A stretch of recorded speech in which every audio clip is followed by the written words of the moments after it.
Kesatuan rakyat, kesatuan jiwa, kerajaan perpaduan. Teruskan bersama di dalam channel ini untuk perkembangan-perkembangan isu semasa, isu politik, dan isu-isu hangat di Malaysia pada hari ini.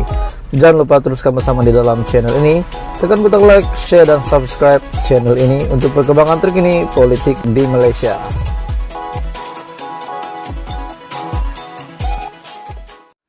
Hai semua, salam sejahtera Malaysia. Apa kabar kamu semua, tuan-tuan dan puan-puan semua? Satu berita yang saya rasa sangat mendukacitakan saya juga dan sangat rasa sedih. Setelah selesainya PRU 15, kita dapat lihat perjuangan Dr. Mahathir memang bukan lagi di dalam PRU 15. Memang sudah ramai yang tidak mahu lagi Mahathir naik. Mungkinkah ini satu petanda kepada Tun Mahathir, petanda daripada rakyat Malaysia untuk Tun Dr. Mahathir berehat? Kita dikejutkan dengan satu berita yang sangat mengejutkan pada hari ini. Adakah selepas PRU 15 Mahathir akan meletak jawatan atau pergi kemana? Hari ini persoalan Anda dan saya akhirnya terjawab. Tuan-tuan dan puan-puan semua, sebelum saya meneruskan berita hari ini, tolong tekan butang subscribe supaya kamu tidak terlepas perkembangan terkini daripada channel ini. Satu berita telah disahkan. Saya lihat tajuk berita ini, Dr. Mahathir akhirnya membuat satu keputusan yang paling mengejutkan, tapi saya rasa keputusan ini mungkin tidak menggemparkan sesiapa. Tapi bagi saya, tuan-tuan dan puan-puan semua, saya amat terkejut dengan keputusan dan keadaan terkini yang berlaku ke atas Dr. Mahathir, di mana daripada Sinar Harian hari ini, Dr. Mahathir sahkan letak jawatan sebagai pengerusi pejuang. Tun Dr. Mahathir Mohamad disahkan meletakkan jawatan sebagai pengerusi Parti Pejuang Tanah Air ataupun Pejuang. Perkara ini telah disahkan oleh sumber parti itu. Bagaimanapun menegaskan bekas Perdana Menteri itu kekal sebagai pengerusi Gerakan Tanah Air GTA. Dr. Mahathir telah letak jawatan sebagai pengerusi pejuang, tetapi kekal sebagai pengerusi Gerakan Tanah Air, kata sumber berkenaan pada Sinar Harian selepas Jumaat. Menurut sumber itu, satu pengumuman rasmi akan dibuat oleh Dr. Mahathir dan difahamkan Perhimpunan Agung Tahunan Pejuang yang kedua diadakan pada 14 Januari hadapan. Dalam PRU ke-15 bagi Parlimen Langkawi, calon Perikatan Nasional Muhammad Suhaimi Abdullah memperoleh majoriti 13,000 undi menewaskan Armisha Siraj daripada BN, Zabidi Yahya daripada PH dan Dr. Mahathir, dan Abdul Kadir Sainuddin bebas. Jadi selepas kekalahan yang sangat teruk pada PRU 15 untuk Dr. Mahathir, bahkan di Parlimen Langkawi pun beliau telah kalah, akhirnya jawapan yang pasti yang menjadi persoalan, menjadi tanda tanya rakyat Malaysia, akhirnya sudah terjawab hari ini bahwa Mahathir sudah tiada lagi jawatannya sebagai Presiden Pejuang. Maksudnya Mahathir bukan lagi Presiden ataupun pengerusi pejuang, yaitu Parti Pejuang Tanah Air. Mahathir bukan lagi pengerusinya. Jadi akhirnya persoalan kita semua terjawab. Walaupun kita ada mendapat kabar angin bahwa selepas PRU 15 Mahathir akan meletakkan jawatan ataupun akan mengakhiri karier politiknya selepas PRU 15, namun hari ini beliau masih lagi seorang pengurusi GTA. Beliau masih lagi pengurusi GTA, tetapi untuk Parti Pejuang Tanah Air beliau sudah meletakkan jawatan. Jadi apa komen Anda dengan berita hari ini? Adakah Mahathir perlu letak jawatan juga untuk pengurusi GTA dan fokuskan kepada rutin hidupannya seharian, menjalani hidupnya sebagai seorang ahli politik yang berumur 97 tahun? Jadi tuan-tuan dan puan, apa komen Anda berita hari ini? Anda boleh komen di bawah.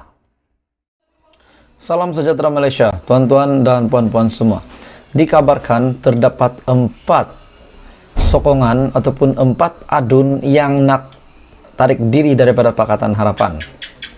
Dan akhirnya mereka dilihat seperti tidak jadi untuk menarik diri, untuk mengundurkan diri daripada Pakatan Harapan gara-gara akta anti lompat parti. Satu berita yang saya nak kongsi dengan kamu, di mana 4 adun gagal untuk mencabar undang-undang anti lompat parti. Tapi sebelum saya teruskan berita hari ini, tolong kamu semua di rumah ataupun di mana sahaja kamu berada, Anda semua, tuan-tuan dan puan-puan semua, tolong sokong channel ini dengan tekan butang subscribe supaya kamu tidak terlepas perkembangan terkini daripada channel ini. 4 adun gagal mencabar undang-undang anti lompat parti. 4 ahli Dewan Undangan Negeri Adun Pulau Pinang hari ini telah gagal memperoleh kebenaran daripada Mahkamah Persekutuan untuk mencabar peruntukan di bawah enakmen anti lompat parti di negeri itu.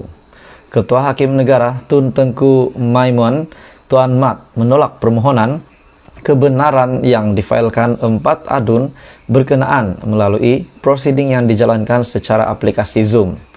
Dalam keputusannya, Tengku Maimun berkata, Mahkamah Persekutuan dalam prosiding rujukan sebelum ini sudah memutuskan bahwa Dewan Undangan Negeri Dun Pulau Pinang berhak menggubal undang-undang untuk menentukan kelayakan ahlinya yang membentuk sebahagian daripada fungsi demokrasi berparlimen.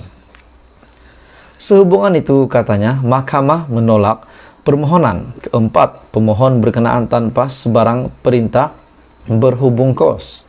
Mereka ialah Zulkifli Ibrahim daripada Sungai Aceh, Afif Bahardin dari Seberang Jaya, Khalik Mehtab Muhammad Ishak dari Bertam, dan Zulkifli Lazim daripada Telok Bahang yang memfailkan saman terhadap Dun Pulau Pinang dan speakernya bagi mencabar usul yang dibentang pada Oktober 2020 supaya mereka mengosongkan kerusi mereka masing-masing dan pilihan raya kecil diadakan.